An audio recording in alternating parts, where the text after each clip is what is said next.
gun right after what Trump took away from racist thugs. Secret Service on high alert.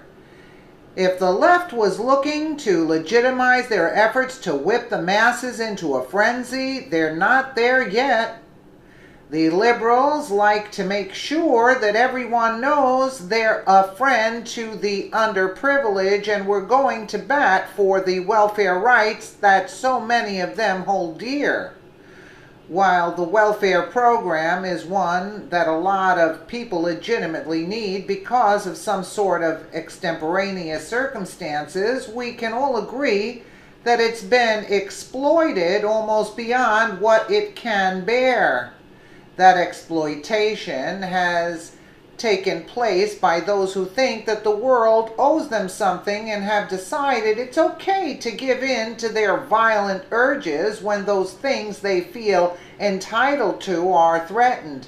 Via the Gateway Pundit, the USDA reported this week that 1.1 million people have dropped off the food stamp list since the beginning of the year. According to Breitbart, participation in the Supplemental Nutrition Assistance Program, SNAP, dropped to 41,496,255 in May of 2017.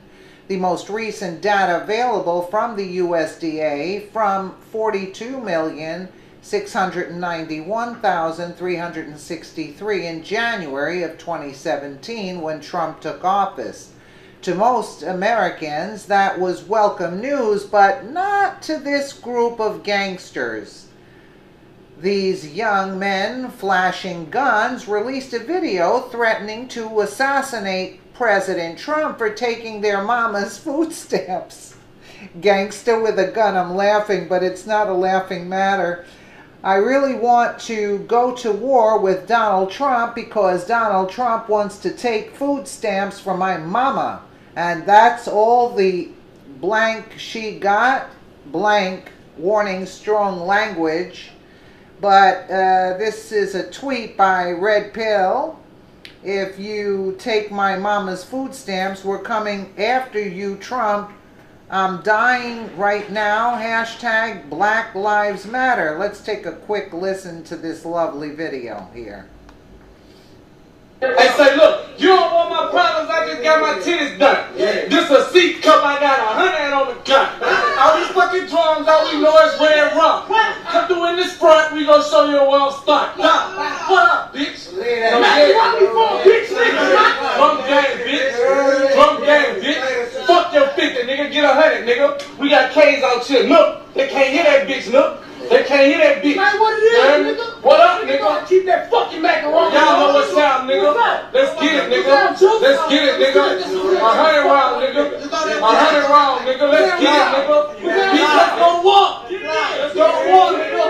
Yeah, nigga. On Shake Street. Yeah, nigga. Yeah, nigga. Y'all criticizing me now. Y'all scared because y'all said, nigga, got motherfucking 100 round shit. Take fuck the government to war, take the army to war, take the brave team to war. I go to war with who the fuck I want to, but I really want to go to war with Donald Trump, because Donald Trump trying to take food stamps from my mom, and that's all the fuck she got, bitch ass nigga. So you niggas better stay the fuck down. Look, long as the motherfucking government let us keep food stamps in Sherwood, we gonna be good. But the first time this nigga pass a law talking about he taking Louisiana Purchase, shit gonna get ugly. I swear to God, on every motherfucking chain I got, on my dead people in the backyard bed, bitches gonna go down. And I'm talking about all the way down, nigga. I'm talking about that mean no more barbecues, that mean no more nothing. You gotta understand, baby, them children love Fruit Loops. They love that shit. So if you take that shit, nigga, it's coming with the madness, and the nigga ain't gonna play about that. So y'all, what y'all need to do is take Donald Trump and let him know it's up over here. We won't walk, we gonna declare war. And I ain't worrying about ISIS, cause they just called me, they want me to fuck with them now.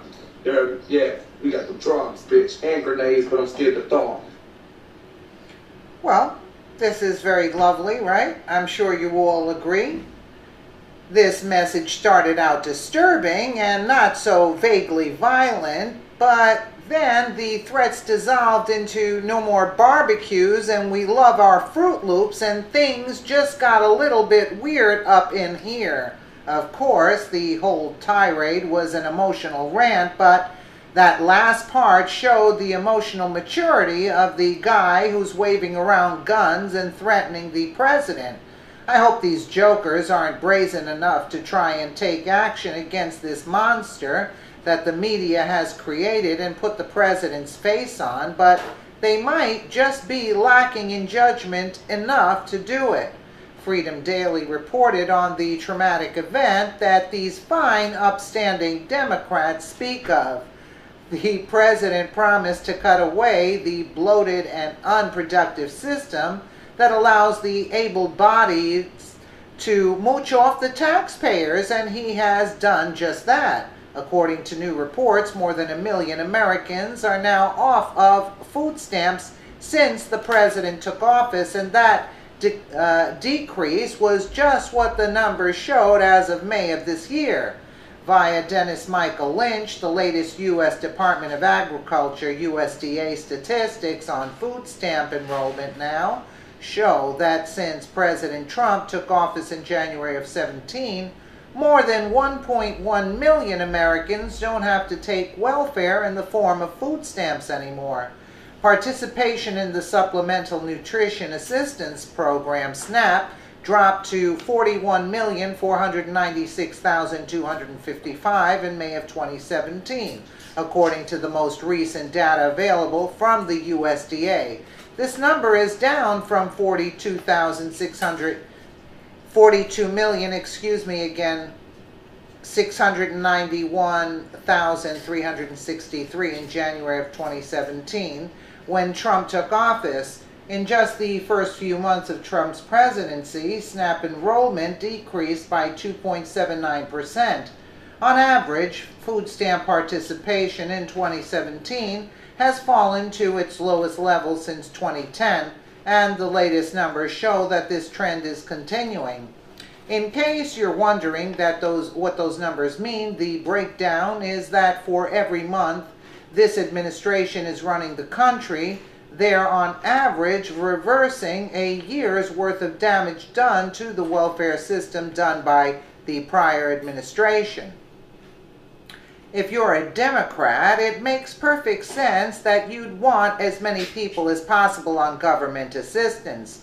No better way to make a Democrat for life than to pay them and then threaten that their money will be taken away if they don't vote for your candidate. The problem is that the balance is severely off at this point because the economy can't handle this many freeloaders.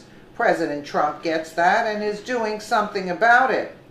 I guess it's mission accomplished for the DNC. They've gotten so much of the population to believe that they'll never have to work again, that even a hint of raising the bar for welfare recipients, and they're actually brandishing illegal weapons, babbling about their Fruit Loops, and threatening to kill the leader of the free world. I like barbecue and Fruit Loops too, you know. How I get them? I work a job and buy them with money that I earned. And I don't have to go to a store that accepts EBT. I can go to any store I want. They all accept money.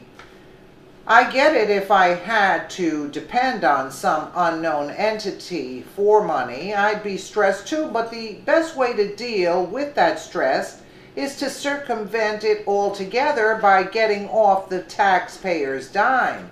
Then the government will still take your money, but they'll be giving it to people like your mom, and you can complain about that for a while. But if you do that, you'll be a Republican and you won't think the president is so bad. Share if you think thugs like this should be locked up. Well, yeah, but they're so accustomed to it from the DNC. He has been pumping them. So in other words, yeah, but there are people that there is nothing for free. What is the government? The government is getting the taxation from the people who are contributing to society. And yes, we understand if people are in need because they can't work, yes, that's a different story. But he seemed like really healthy to me. He could have easily gotten a job instead of making all that noise and threatening and possibly getting a visit from the FBI. I mean, wouldn't it be easier that way to actually go out and do something productive? And also